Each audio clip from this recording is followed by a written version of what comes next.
all, and welcome to the thrilling episode of the Domain. How many of Jordan Brown with me, as always, our prolific player. Say hi, prolific player. Hi, prolific player.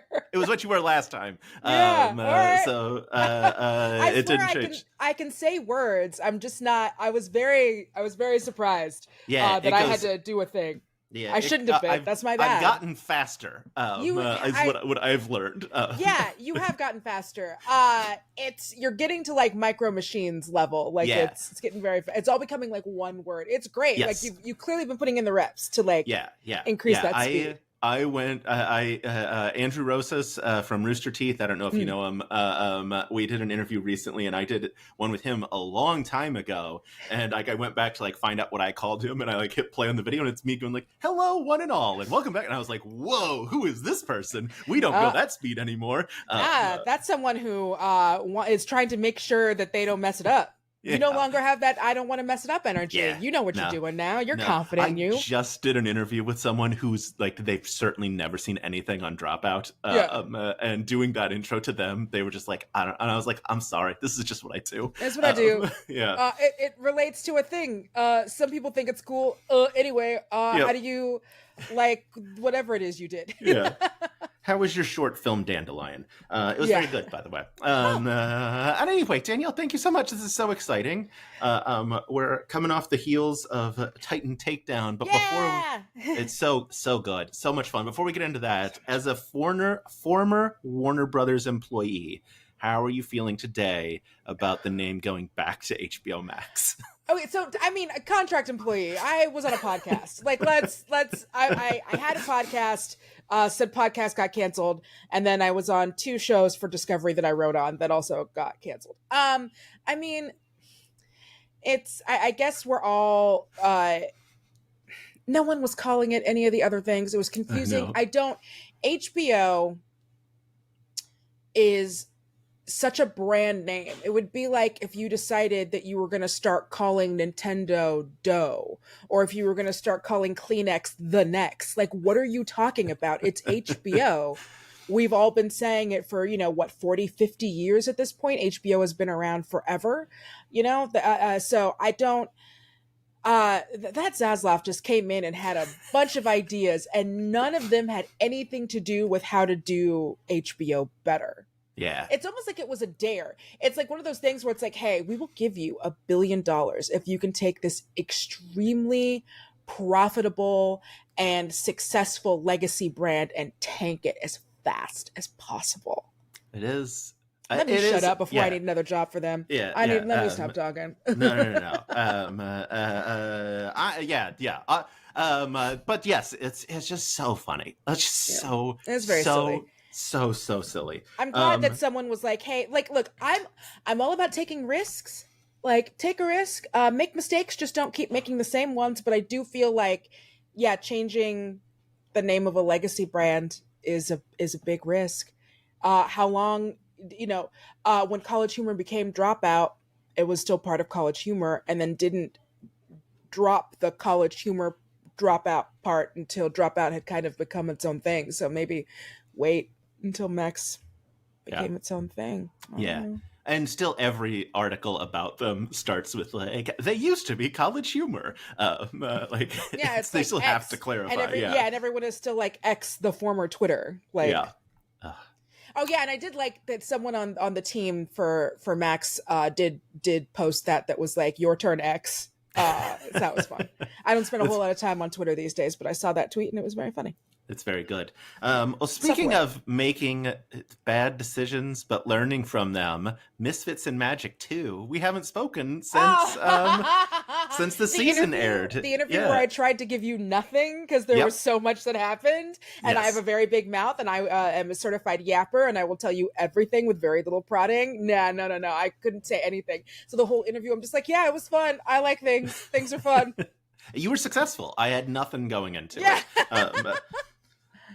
What a season. Congrats. You made me cry. It's very rude. They made me cry. Don't blame me. You blame everybody else at that table. That was not me. Everybody else made me cry, so I had to pass the favor on. Obviously big feelings heavy season. Just really when we say like we explore that period of your early 20s, you're discovering things, you're making mistakes as you go, you can see that in a lot of still having so much impulsivity and still, trying to go about, save, thinking you can save everyone, thinking you can save the world, like in terms of Kay. And before it starts to really settle in that um you aren't the main character and you do have to take other people's feelings and everything into consideration, even if you think that you're the good guy, even if you're trying your hardest to be a good person, which Kay ultimately is, like at the bottom of everything at their core, is a really good person who was trying to help, but is still, again, going through those growing pains, and going through those growing pains when you have access to magic, things are going to happen. And I thought that was, I feel like there aren't a lot of, at least modern day properties that I've seen, that really tackle a lot of how difficult that can be to be these kids who are off saving the world, but you're not teenagers, so you're not given the grace that a teenager is given when they make these mistakes, but your brain is still very young and dumb and squishy, and so trying to reckon with what it means to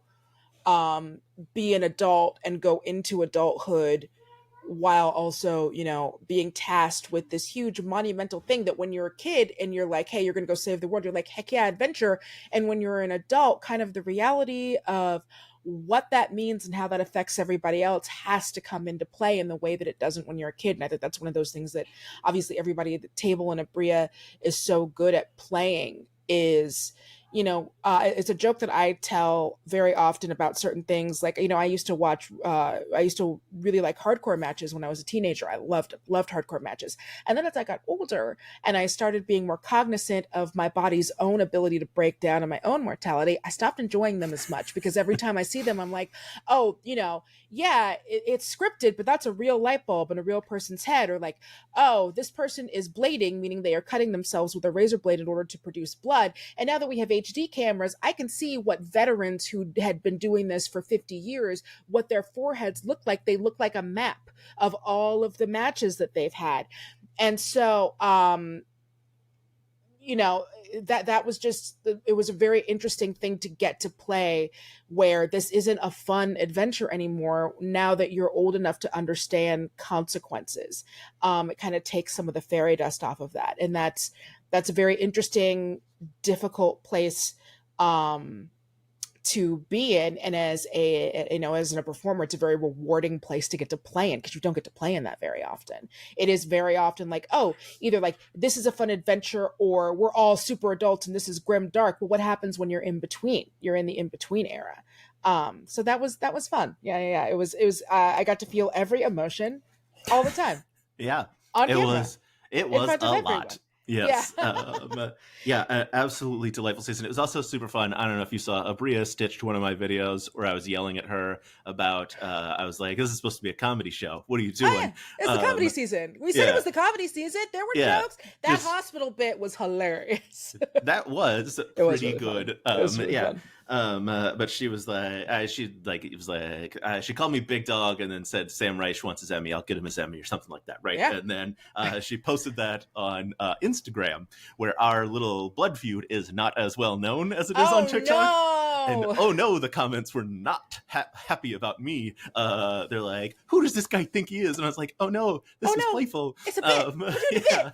Yeah. We're the bit people. Yeah. We're the bit. Don't be bit police. Oh yes. No.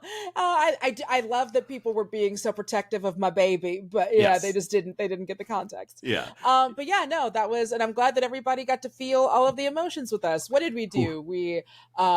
We cried. We dealt with if it's okay to murder and what it would feel like to be okay with murder. We dealt with loneliness and heartbreak and loss and falling in love and all of the emotions and crying, and it was a lot. Yeah. I mean, and and on a hopeful note, at least I got to fall in love. Like at least like there was a bunch of crying, but at least like Sam got to fall in love. That's like something, because there's to make up for all of the tears and the crying. It was. God, just like there were genuinely some it was very funny, because there were full episodes, like you said, the hospital episode, that are basically bits. Yeah. And then there were episodes where like, whoops, Daisy, Evan's arm's gone. Which now we're was gonna, a bit, which yeah, was kind of paying off of a bit that he had yeah. established, and then we go on break, and we take a break. I don't remember if that was shot in the same day or if that was shot later. And we're all leaving the table like, oh, this is really funny. And then Abria's like, hey, what if consequences? And we're all like, I mean, yeah. Yeah. Literally, like, it's a conversation is had, of like, hey, y'all, I know that when we left the table, we were all in a really jokey place. I want you to know before we go in the next episode, how do y'all feel about consequences? And we're all like, we like acting. So, so bring on consequences. And consequences there were. Yeah. Oh boy. Oh man. It's such a good. It's always a conversation with Abria. I feel like it's never like you get in there and she's so mean. It's like, it's always, you get an idea of what it's going to be before the season starts, and like you jump on how spicy it's going to be, and that's what I love. That's one of the things I love about playing at our tables. Yeah. It's somewhat the clip of Jasper saying to her in Bro's End, you don't have to do that, or don't do that, whatever. And she like blue screens for a minute, is making the rounds again. So funny. And so great. I talked to her about that moment, and she was like, the reason why it specifically triggers that moment for me is because he said it in the tone that was like a, hey, we need to stop, like, tone. Yeah. And so like for her, it just like snaps her into this moment of like, okay, I need to focus in on what's happening. And like, so that's and like, then she realizes he's doing a little bitty bit. He hasn't actually like thrown up the X. Like he's doing a little bitty bit, but she's ready. But she's ready for, hey, everybody, let's come out for a second. Let's have a conversation above the table. She's ready to do that. She's ready for the conversation, and then they get to keep in the beautiful blue screen moment for Abria, which was speaking of Jasper, look at these transitions. This is I'm on my A game today. Look, we're gonna have Jasper William Cartwright, Rashawn Nadine Scott, Danielle, I don't know your middle name, Radford. When are you going to sit down at a table together? Because I've heard from you posting on Instagram, that's your dream playing table. It is one of my dream playing tables. I mean, one of us lives in England, so that's a problem. Although I don't know when this is going to go up. This is not going to go up by the time this happens. But I believe Jasper's also going to be at Champions Grove with me next week, out in playing, hanging out with the McElroys. I'm going to be DMing for a group of strangers for the first time. So that's very fun. Let's hope I don't fuck it up. It's going to be great. It's going to be great. I'm really excited. It's going to be a really fun time of like us going out there and like playing a bunch of games and having a great time. But yeah, so I'm really excited because I mean, obviously there's going to be the people who are the guests there who like paid to be there and come out, and the priority is going to be to get them in tables. But if there is an empty table or so and I get to play with Jasper, that is a thing I'm going to make happen. Super fair. I also am just putting it out in the universe. I know all of those people. So like at some point I'm gonna come to you with like the next charity stream.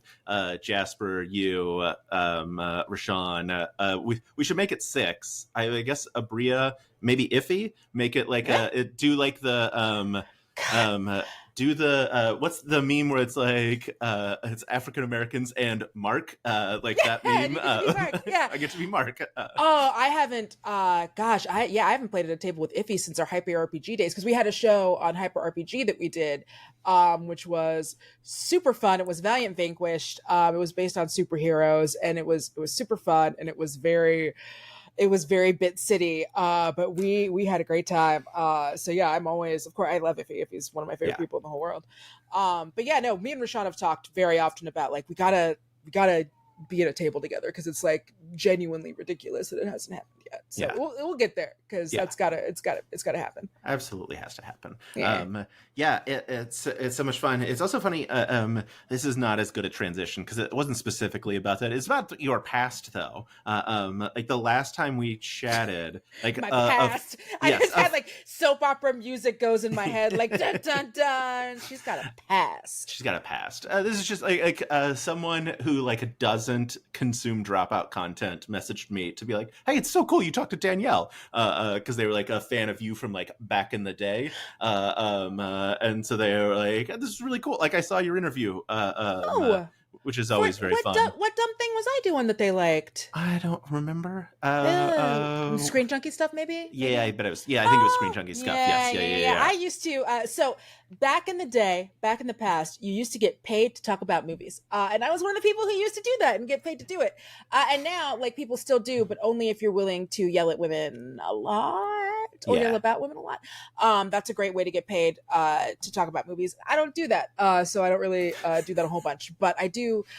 That was a really special time. I loved all of those dudes, and I still. There have been times when fandom has still like brought me back to come on and work on stuff. Like I worked on the Bridgerton trailer last year. I did like the first couple of passes on that before sending that on. So yeah, I loved that, and it was very, very fun. It was a portion of the internet before all of a bunch of different places started, like, getting bought by these bigger companies. And now it seems like there was that trend where everyone was kind of selling to these larger companies kind of with an idea that they'd still have some measure of like maybe some control, recognizing maybe they didn't have as much, because when you sell something to someone, you do not own it anymore.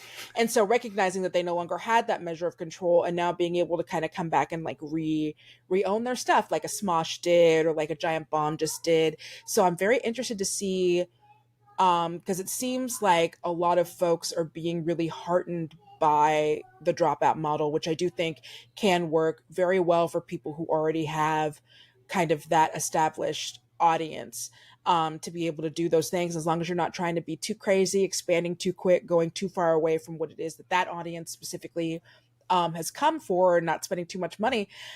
You could make some things happen. So I'm really interested to see. I feel like the next couple of years, we're going to see a lot more companies that we used to hear a lot more about before maybe they got sold off or bought or acquisitioned. There's a better word for that.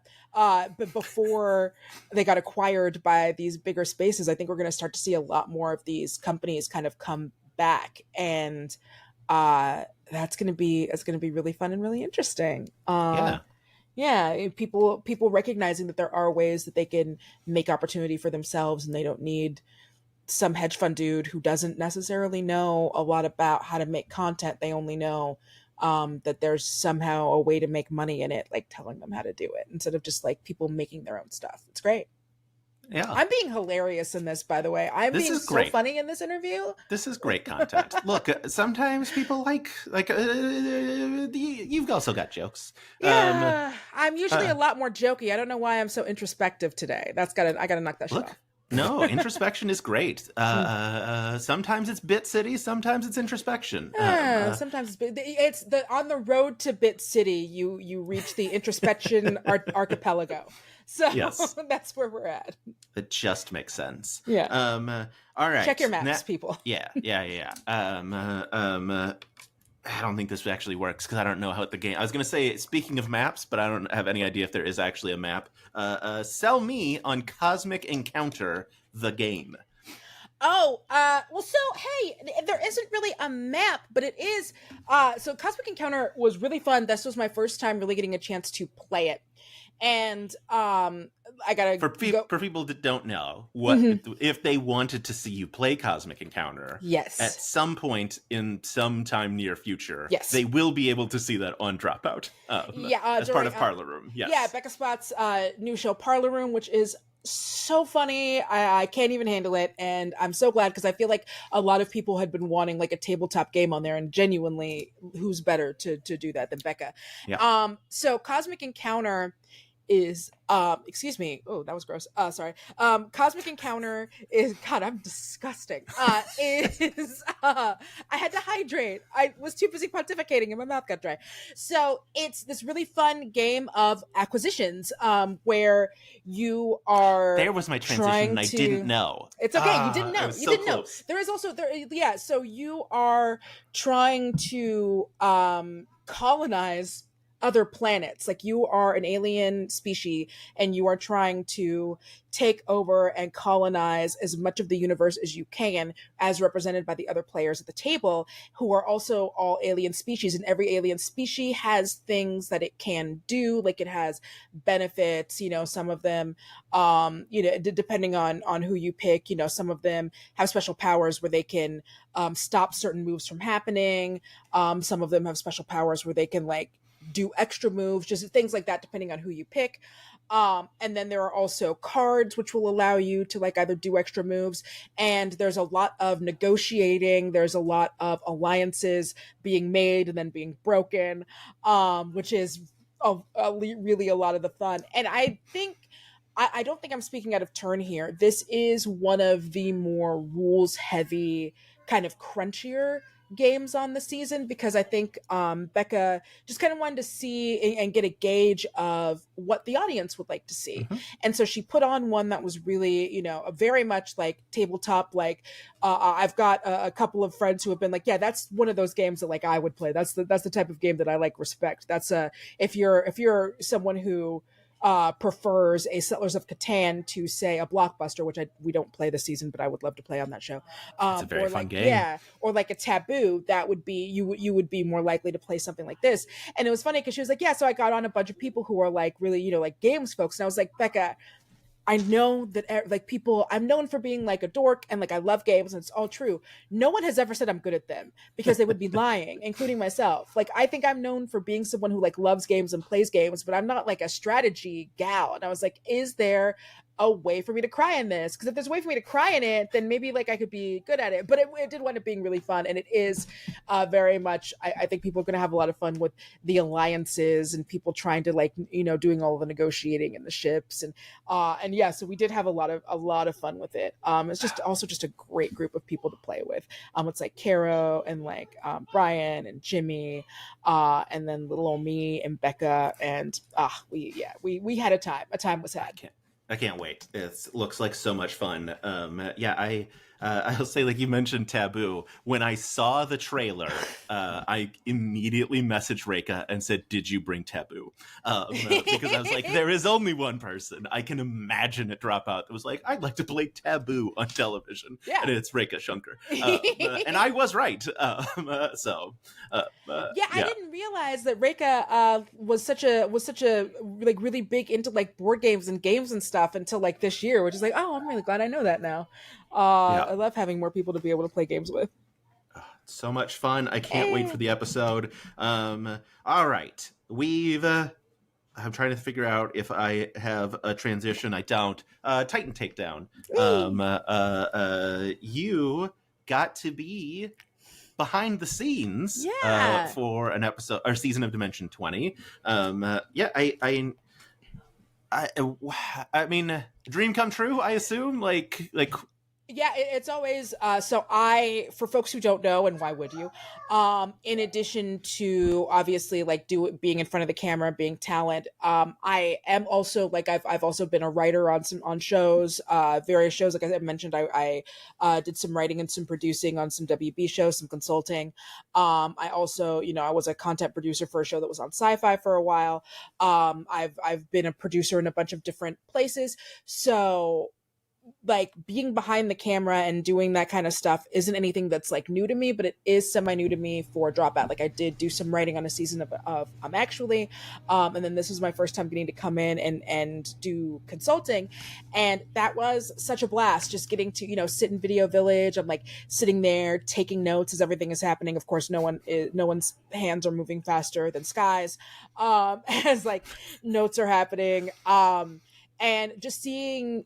It's always fun to see, because typically when I've done shows where I am both producing and in front of the camera, it's usually like I used to work for a place called Snarled where I was like producing and I was in front of the camera, because like these were like my shows that I'd pitched to them. So I'm used to kind of doing it in this way, where it's like, I'm sorry, that was my alarm reminding me to be here. So I have ADHD. I live my life by a series of alarms. Try it. It helps. Your friends and family will be much less angry at you, I promise. So I started, so this is the first time when it's like, okay, this isn't like my thing. But now I've done a season of it where I'm in front of the camera. Now I'm doing a season of it where I'm behind the camera as a consultant. And that was such a blast. Just a really, really fun, good time. Yeah. Getting to kind of see how the sausage is made from the other side of it, and getting to be in meetings where, when we're breaking in between, we come back and we would do a meeting and everyone would discuss what happened and like possibilities of like what could happen next. And so getting to kind of be in the room with the team, and I'm getting, and like I not just being able to come in and talk about like, oh hey, like wrestling thing this, wrestling thing that, but also being able to like weigh in on story, because like they're all like, hey, like you're a writer, like come in here.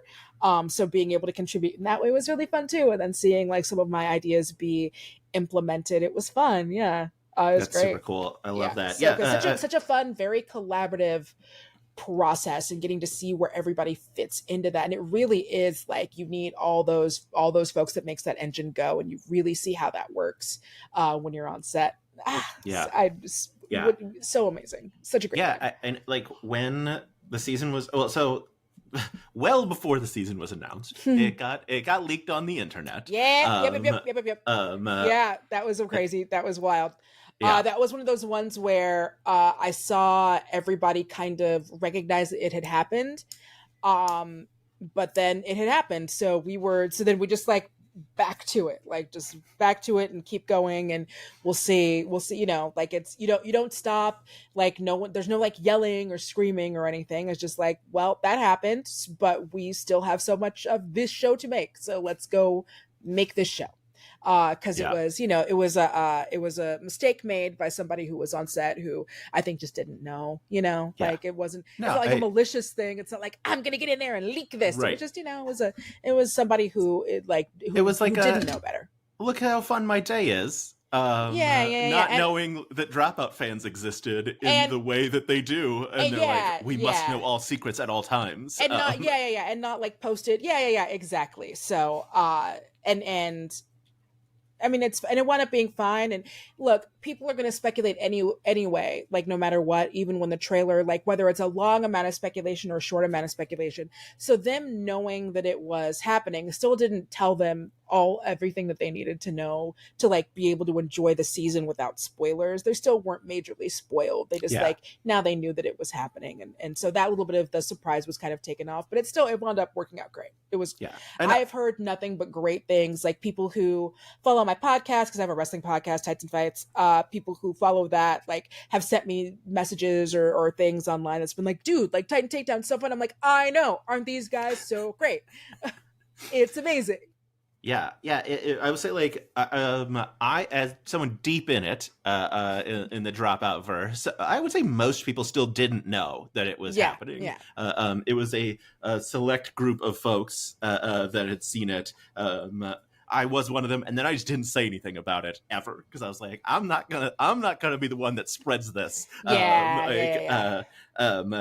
Well, and that's how it works. Having worked at Screen Junkies, some places are very much like, we're reporting on every leak, we're reporting on everything, and then some places are like, we're just some places opt to not report on leaks and only to report on like official, like things that have been officially commented on.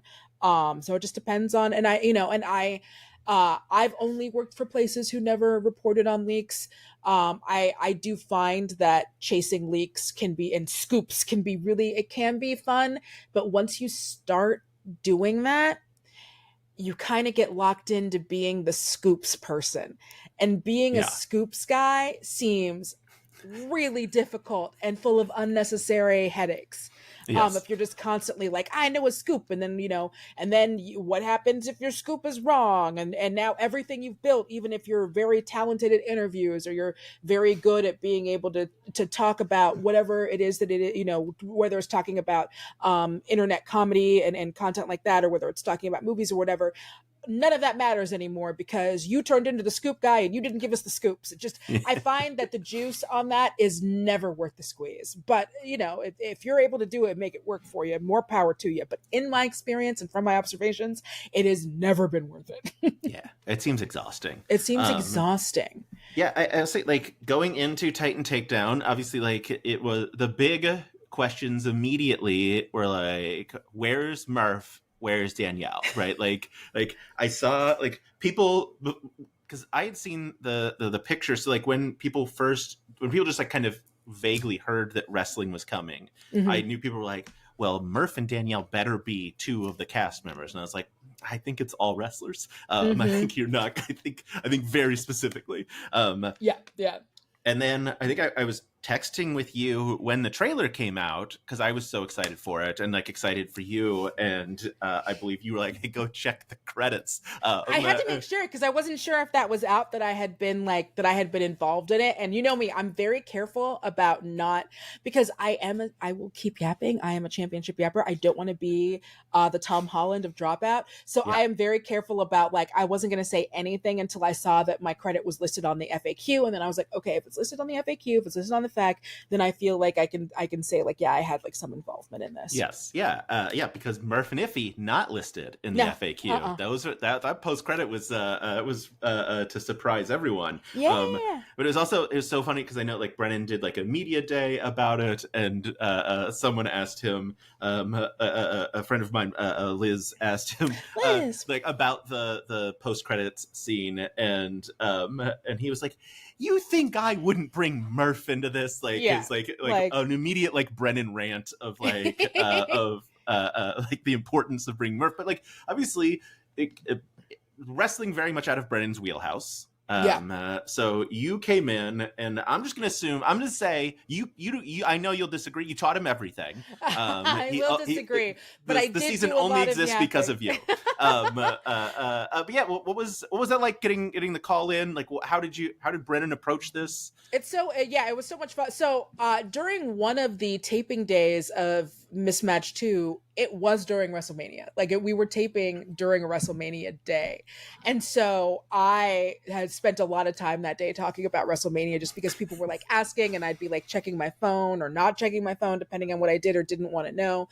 And people are so kind about your hobbies that they don't care about over there, that they're like, hey, like it might not be for me, but Danielle seems to care about this a whole lot, and we care about Danielle, so we're gonna ask her about it, because I'm very used to people being like, Danielle, if you talk about wrestling one more time, like I love you forever, but I'm gonna leave until the topic changes. So it was very nice of so many people on set to like ask me about it and talk about it. And so yeah, then I got the call that they were like, hey, like we have been thinking about doing this. What do you think about it? What do we kind of need to know? And so one of the things that I did was I made a list of so many wrestlers. I don't know how many wrestlers were in that spreadsheet, but I made a spreadsheet of wrestlers. And I was like, like it's there's going to be some that are independents and some that are WWE. And then with WWE people, I was like, a lot of times I was like, the culture over there seems like it's definitely changing and has changed. There's been a lot that's happened in the last couple of years, for folks who kind of have an idea about it. So I was like, go check with them, but it might, I wasn't sure if I'd known if they like what direction they were going to go in, if they were going to like try to do with WWE talent, or if they were going to like do other stuff. So I just like gave them, there had to be 100 names, 75 to 100 names of people who I thought would be good at this, for whether they're people who I know for a fact that they play, like obviously Xavier Woods, aka Austin Creed, is like number one on any list of wrestlers if you're talking about someone who can do this kind of thing specifically. Like he's famously a dork. He's been on Acquisitions Inc. He's done various other TTRPGs. He has his own like gaming channel, up down, up down down. So he goes to PAX, like he's obviously like a number one, like he's your ace. And so then being able to like build around those four who are some of the best people I could think of to do something like that. Kofi is so incredibly charming and so great on camera, and so smart. Chelsea is so inherently funny, and if you've watched her on the TV on her day job, the wrestling, you can see how she's able to take anything and make it incredibly hilarious. Like she's very she commits to bits in a way that even some wrestlers, like things that might make them look stupid or might not make them look cool, she didn't care about any of that. She just wants to do like the best thing. Bailey comes in with obviously like so much talent and so much heart, as one of, you know, the four horsewomen of this new era of women's wrestling that she helped usher in, and you know, probably knew the least amount about the game, but was like picking it up so quickly and really starting to like get into it. And so you see, obviously they're having fun during the role playing parts of it, and then you get into the battles, and me as a geek, I'm seeing them use all of these techniques and stuff where I'm like, I remember the match that happened in. I remember the match that happened in. I remember matches where this has happened. I remember, you know, like putting someone into a trash can and throwing them off of something. I know matches that's happened. You know what I mean? So like them being able to, because like for me, I would say I think that I have my strengths super lie in the role playing aspect of it, and I think that I'm getting better when it comes to battles and narrating battles and making battles interesting. I'm not gonna say I'm getting better at strategy. I'm not gonna sit here and lie to you. I ain't gonna hold you. But I think that is something that I have gotten better at because it's something I'm like cognizant about trying to improve for myself. But that's something that automatically they know how to describe those, and they know how to describe them in a way where it feels fun and funny and cool. And then you get those great moments where their understanding of heroes and villains kicks in, you know, when they have they opt because they are battling another team. Spoilers all over the place for Titan Takedown. No, spoiler. Yeah, At some point, I want to know your favorite thing because you said you weren't going to share it on Instagram because it would spoil it, and I'm excited to find out what it is here. Anyway, continue, please. This is one of my favorite things. Okay, yes. It is a moment where they recognize that we are in this tournament and we are fighting another team that is incredibly well liked. And if we get in there and we just like straight up murder these dudes and we murk them, the audience is going to hate us. And this is like a little bit of like, you know, TTRPG strategy. It's also a lot of wrestling strategy. You know, if we go in there and beat on this team that the audience loves, it's not going to be great for us. So what can we do instead? And then the idea to think out of the box and go like, well, does it have to be wrestling or can it be a dance battle instead? And it's one of those moments, you know, there's always that thing when you watch someone play a TTRPG for the first time where they recognize that they get to write the story. Mm-hmm. And like the only thing, like you're only limited by what you're too afraid to ask for. Because I won't even say you're limited by your imagination, because it's literally just like, it's, if you're afraid to ask for it, you're not going to get it. But once they started realizing I can ask for anything, I may or may not get it, or I might not get it the way that I wanted to get it, but I can do anything. I really am writing the story. I feel like that moment where they decided to turn it from a fight to a dance battle was really like them taking full ownership of the story. And it was so great. Yeah, it was. I think that's my favorite episode.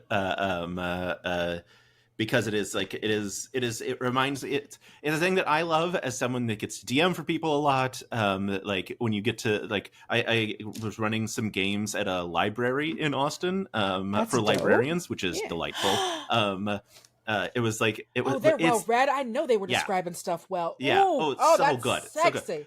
But it was a bunch of people that had never, well, not a bunch. It was several people that had never played before on that, and they would just be like, "Can I?" And I'm like, "Yep, you sure can." Like it's such a fun moment when they like it clicks in for them to be like, "Oh, I can do anything. I can at least try anything. I can try anything, and it might not work, and you might recognize it like, oh, I'm not built for the kinds of things. I feel like that's something I see a lot too, because that's, I think, when I first started playing, something that I recognize is like, oh, I think I built a character who isn't doing any of the things that I want to be doing. And it helps you, like, you know, in later games, learn how to build characters that are going to suit the situation and be able to do things that you as a person are more inclined to. Even though, like, I try to fight by being a bard or any kind of charm-led, sorcerer, like any, rogue, I try to like, well, rogues now, I play a lot of rogues, but I try to fight that as much as possible just because I feel like I do it a lot. But like, it is, it is also, you gotta learn thyself, because even if I did an artificer, it would still be a charming artificer. Just Yeah. because that's how I play. Yeah. Because I would rather talk my way out of a fight. Oh man, look at this. Speaking of incredibly charming sorcerers that you have played, you've played at my table now. I did. Yeah, that was so much fun. Thank you again so much for having Oh my me. God, thank It was you. such a blast. It's I don't get to do a lot of like one shots, and so there is like an art and a skill to doing like one shots, which is very fun. And it was such a great, very, very fun table. And you got to make yourself part of lore. I did. It was very fun. did. You became. Have you listened? How are you current-ish on Worlds I'm Beyond not Number? caught up. I'm not caught up, Okay. but I am listening. Yeah. We have met some solar sorcerers at this point. Amazing. A thing that I just like took a shot in the dark, no pun Yeah. intended, to be like your like epilogue that like you start this solar sorcerer bloodline. And oh boy, do I feel good about that choice. They are buck wild. And I was like, yeah, that feels good. That feels good to look. I don't care that Brennan said it's a multiversal, like sure it's canon in the way everything can be canon. To me, it was really canon. In your heart, it's canon. Yes, in my heart, it's canon. Yeah, it was so much. That was so much fun. Thank you, because it was a delight having you. Thank you. That was so much fun. We raised so much money. Yes, $33,000 is wild. It's wild. Look what y'all did. Y'all did that. Y'all did all that money y'all spent. Thank you. All that money for charity.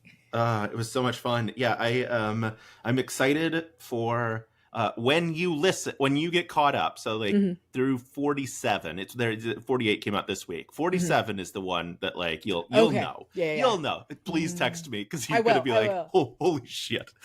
Brennan Lee Mulligan is built different. The man is built different. His brain is wild. It's true. It's true. I've never heard someone describe magic the way that Brennan describes it, and it's that also like extends to everything, because I posted it when a lot of after Brennan had done the press day, and a lot of the articles and the clips and stuff that came out of him talking about Titan Takedown, and him just kind of talking so lovingly about everyone who worked on it. It's like, if there's one thing Brennan's gonna do, it's gonna big up and hype up the people that he creates with. And I think that always like extends outwards. Yeah. It's I think being talented and great and smart and funny is obviously amazing, and few people can do it. I think being able to do that, and also being like a good, generous person and player, those are like, if you can't do the other stuff, don't beat yourself up ever. If you're not a Brennan Lee Mulligan, most of us aren't, but or if you're not an Abria, if you're not a Brennan, if you're not a Matt Mercer, like, don't beat yourself up about it. The parts of them you can take are being incredibly generous and awesome, and treating people well, both in and out, and like genuinely like caring and giving a crap beyond like the sphere of yourself. That's something anybody can do. Anyone can do that. Yeah, I'll say, like, speaking of Brennan's generosity as a player, in our game, he had turned into a dragon. I think it actually was Witch, Dragon, Sheep, Dragon. I think that was the order. It was something like that. It was a bonkers game. Level 21 shots are wild. Every time I would like start building my character, you would be like, you've gone up another like 4 levels. I'm like, okay, well, time to open back up Beyond and see what I can do now. But he, as a dragon, he put a bunch of people to sleep, or at least a couple people to sleep, with like and then used a tail attack to hit Christina before it was her turn to wake her up, Yep. and then she got to have a turn rather than her be asleep for her turn. And it was in that, like, I saw him doing it, and he didn't, like, obviously announce, like, I'm gonna do this. Yeah. But, like, I just had said, like, Christina, you're on deck, and Brennan was like, I'm gonna take a tail attack against her, because you guys were fighting each other, not because, like, he was just being mean. Yeah. But then that way you don't have one player who's just like, oh, I guess I'm out until this battle's over. Yawn, how boring. Yeah. It was such a thoughtful move that, like, I recognized it in the moment. Shout out to the people who told me that polymorphed creatures don't get legendary actions. Yeah, I knew the rule. I chose to ignore it because it made for a better story. Sometimes there is rule of cool, y'all. Yeah, like, it was going to wake Christina up so she could have a turn. I was like, well, I'm not going to ruin that. Anyway, yeah, it's so fun. But yeah, obviously, like, back to Brennan in Titan Takedown. Like, you got to play such an important role in, like, like you said, in telling story, as well as just, like, coaching Brennan on what this was. And I feel like a lot of the showmanship we see is because you taught him well. Like the just like the big theatricalness of wrestling. I mean, it's like, I mean, you know, we have the, like, wrestling is drag. Like, it's not like a thing that would be a world apart for Brennan to understand. Yeah. But, like, how did you sell him on, like, all right, this is what wrestling is like? Well, so yeah, it was a lot of, obviously, something that I tell everybody is it's a lot like musicals. So in a musical, part of the way that I've always thought about it and the way that it's been taught to me is that the emotions are so heightened and they get to such a heightened point that words are no longer sufficient to encapsulate what is going on. It can only be sung, because the emotions are so heightened. And that's kind of what wrestling is, except it's hitting someone in the chair with a chair. You know what I mean?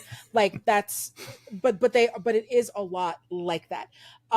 In fact, the Royal Rumble is basically just cats. It's just a bunch of dudes coming out, doing their stuff, leaving.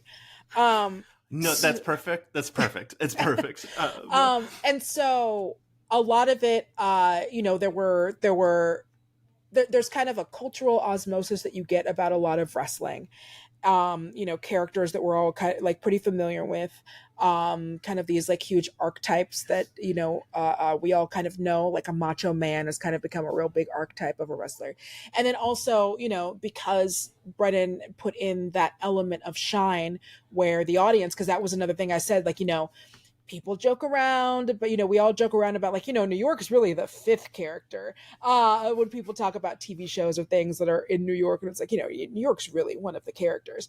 But the audience really does have such a sway and pull in wrestling. It really is like a back and forth between there, and sometimes it's obnoxious and sometimes it's great.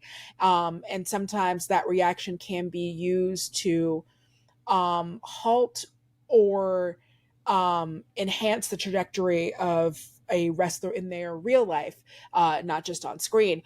And so I, like, you know, kind of ran him through. Luckily we had Kofi Mania, which was a great example of the audience getting behind someone that had to do with one of our players, to go through and kind of talk about that, and how that also was an echo of what happened with his opponent in that, but his Daniel Bryan, who was a fan favorite. They didn't really see it for him, and then at a Raw, they'd also done, like, the Slammies at a Raw in Seattle, which I am still to this day so proud that I got to be there for. If anyone sees my nails, it's just that I need to get my nails done. There's nothing wrong with my hands. But so there was a Raw in Seattle that where we were all so loud. Also, it doesn't hurt that Daniel Bryan's a hometown boy. He's from Aberdeen. It doesn't hurt that that happened, but we were so loud that we were interrupting them during a segment, and only a couple people were able to kind of take it and redirect it and send it back, and you can see other people on there getting, like, irritated.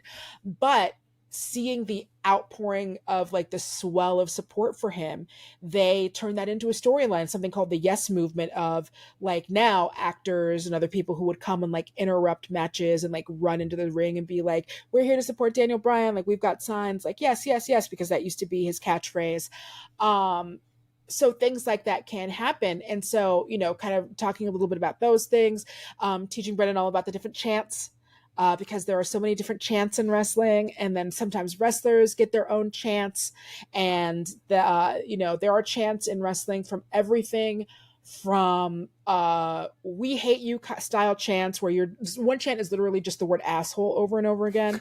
Asshole, asshole. There are chants when people mess up a move, which is just chanting you fucked up, you fucked up. There are chants when something is boring. That's the worst one. All the other chants you want. You don't want to get a you fucked up, and you don't want to get a boring. Everything else is gravy, because it means that people are it means that they're engaged with what you're doing. There are chants for people who, when they get when a wrestler, because we know them on both a level that is simultaneously in kayfabe, and also we know them to be a real life person now more than ever in wrestling. When something happens to someone, people will literally chant, you deserve it. Like if something good has happened to somebody who people have been looking for. Yeah, that's the face. You should make that face. That's the face that I make when I talk about it, because it does make you cry. It makes you tear up sometimes, especially for me. That was the right face.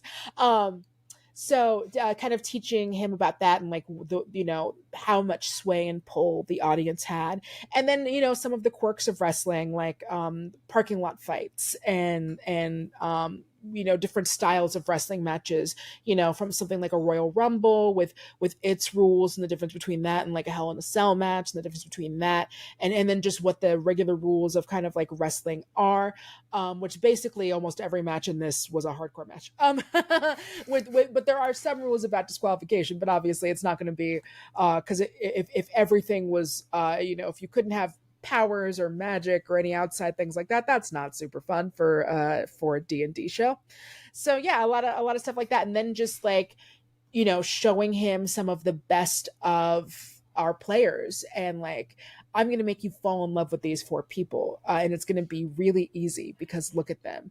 And so showing him a bunch of those, and then watching him fall in love with them as they play, and then as the show comes out, watching people who aren't necessarily into wrestling fall in love with them too, which is one of my favorite things. I love that so much. Well, speaking of loving wrestling and things that you've done, that's sort of a trend. You were on one of my favorite episodes of Mad Pod that's ever existed, the Twoyle Twumble. Truly, so I mean, what an honor to just presumably be asked to like come guest on Mad Pod, but for Murph to make a system designed for you. I mean, obviously Murph loves wrestling as well, but like, yeah. I think this was like, I mean, I would love if it was designed for me. It was around the Royal Rumble, and I feel like this is one where it's like you get those opportunities where you look someone in the eye and go, oh, you, me, same, and you finally get to do a thing that you've always kind of wanted to do, and it was like, yes, I got Danielle, now I can do it. And I didn't know that that's what we were, kind of had an idea, and it was so much fun. And then there's all those like the running jokes and the inside jokes for all of the fans, which is so smart and brilliant of Murph, because you're going to have some people who don't know about wrestling, but they're going to know about the jokes, and they're going to get they're going to know why Sonic is there. They're going to know all of the jokes from the pod, so it still keeps people entertained and engrossed, because Murph, I don't know if you know this, really really fucking good at his job. He's really good at it. So being able to do all of that, and then there was fun for me of like wrestlers would come up and people like didn't necessarily know who they are, and I'm like, no, that's part of the fun.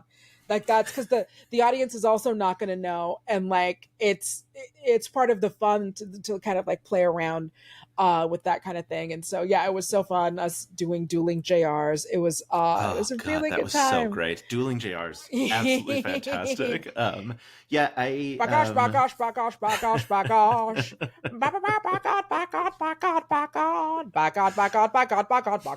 bagosh. Sorry. No. Yeah. So much fun. All right.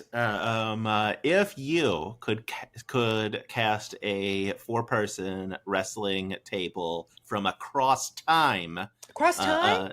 no limitations. What's your table to come play D&D? Of wrestlers. Oh my. That's a really tough one. That's really hard because I'm trying to think of like people who can do storytelling. Now, are we talking of wrestlers or just across time in general? Wrestlers Wrestlers across time. specifically. Yeah. Okay, yeah, yeah, Yeah. yeah. 4-person table. Tony Storm right now. Tony Storm is doing some of the best work. She has a character called, she's on AEW. She has a character called Timeless Tony Storm. And her character she's kind of this like old school, like kind of 1940s style movie star. And like they've had, the screen turns black and white when like she makes her entrance. They've had her do fun things with like Turner Classic Movies is Ben Mankiewicz, which has been a delight, and she's really good at telling story and really good at character. And so I think that she would be a really fun one that I would love to get on there. So we're gonna put her down. I think it gets real hard when you start going back in the day, because I'm gonna be honest, they're not all Yeah. what you know Like, back then is not what you know now. Yeah. So Part of me's like, but what if we got Hulk Hogan and then killed him immediately and then just made him sit in silence at the table for the rest of the time? I don't even want him at the Yeah. table. That's the No, only you're bummer right. part. Yeah. Can we kill him in real life? No, that's Yeah. that's not real. I didn't say No. that for real. That was a joke in Yeah. Minecraft. But yeah, so that would be a really fun one. Andre the Giant, I think. Ooh, yeah. Dude was obviously really fun at acting and seemed by all reports to be just a really fun, generous, great person to like be around. I think he would do great. Owen Hart, the late great Owen Hart, I think another one who fantastic, both in ring and also great at like very funny, incredibly funny. I think that he would be someone who would do some really great work. And I think also a young Mae Young. I think we think of Mae Young when she was doing a lot of work in the Attitude Era. And in the Attitude Era, it was a lot of like, oh, I'm old and it's funny. Put me through a table. It's funny. I'm going to give birth to a hand. It's funny. But she was kind of like, back in her day, this really badass like queer, obviously no one knew she was queer, but like this really badass like queer lady doing good work, and kind of a shooter meaning like some of the moves she did, she was hitting you for real. So I think that might be a really good one. I might really like that. Yeah, I think I might really like that table. I'm trying to think of who else I might add to that. I know that I have a bunch more. It's hard. I'm like put on the spot, but I'm trying to think of a couple who didn't turn out to be shit bags. That's kind of a lot of the problem. It becomes difficult. It becomes difficult because who didn't become I watched that Vince McMahon documentary. Yeah. It's yikes. It's a big yikes. And obviously like there are a lot of like legendary like black wrestlers that just a lot of people like don't super know about that would probably be great at this if they weren't, if they didn't think it was too darky. But yes, I think that's my 4. I feel very good about that. I love it. Yeah. Danielle, this is such a delight. Thank you so much. All right. Obviously people should go listen to Titan Takedown. I could listen to you talk wrestling forever and ever. I would not walk away. You're one of the few, the proud, the people who can listen to me talk about wrestling forever. It's delightful. Look, I love interviewing people that are excited about a thing. Thank you. It's always so much fun. Also makes my job way easier because I just ask like one thing and then you go, and then I'm just like for 20 fucking years. It's great. It's perfect. All right, Tights and Fights. People can find, I believe, on the Maximum Fun Network, right? Yes. That's where that is. Yeah, Max Fun Network. It's on any of the big podcasty places, so you can find it on your Apples. You can find it on your Spotify's. And we are now, our producer Julian has started putting up, I gotta wear makeup now. He started putting up clips of us like on our Instagram and on TikTok, so you can also find us over there with some more like visual stuff, which is really fun. Except that I have to fucking do makeup. I have to do like my eyeliner. I gotta fucking slap a wig on. It's a whole to do, but it's a worth good it. wig, though. And it seems like people are digging it. Yeah. I love that. All right. If people have a time machine, they could go to Champions of the Grove. That's what it's called, right? Champions Grove, I believe. Champions Grove. Yeah. There we go. Anything else where people can find you besides like generally on the internet? I mean, it's mostly like generally on the internet. I do. This is a dropout heavy audience, so I do have my episode of Parlor Room. Not sure when that's coming out. I've got an episode of I'm Actually, not sure when that's coming out. But if you're ever looking for any of the stuff, find me on Instagram, the Pretty People website. It'll be, I think it was an underscore in there. I don't know. You can find it. It'll be the one that looks like me. I'm on Blue Sky. I'm not really on Twitter very much anymore. I occasionally pop on there to post something and then get out as soon as I can. It's like when you're playing like a first person shooter and you like peek around the corner and you throw like a bomb and then you run the other fucking way. That's how I am with Twitter right now. So I'm not super on there, but mostly you can find me on Blue Sky and on there, and it'll be the one that looks like me, unless I'm like, I don't know, trying to sell you a bunch of laptops, or if I DM you and make you think that we're in love but you need to give me $20,000 so we can open a charity together. That's not me. So that's not that's good to know. That's just for anyone. If you follow someone and they look like they're a celebrity, but they're like, Tyler Perry's like, hey, I need you to give me tens of thousands of dollars so we can open a charity together. No, I will not FaceTime. You don't have to worry about meeting me, but we are getting married. I promise. You're not. Yeah. So don't. That's good advice. Yeah. And it's just life advice. The way people can know it's you on Instagram is you post proofs of life. I do. I try to do a proof of life whenever I remember to take a selfie, and they're real big. So you'll just see the biggest version of my face. Thank you. They're great. I love them. I look forward to them every time I see them. Danielle, thank you so much. This was such a delight. All right. I'm going to get to work on our next charity table that finally gets you, Jasper, and Rashawn all in one place at the same time. I don't have an interview. I'm just gonna stop recording. The end. Okay, bye. We stopped recording.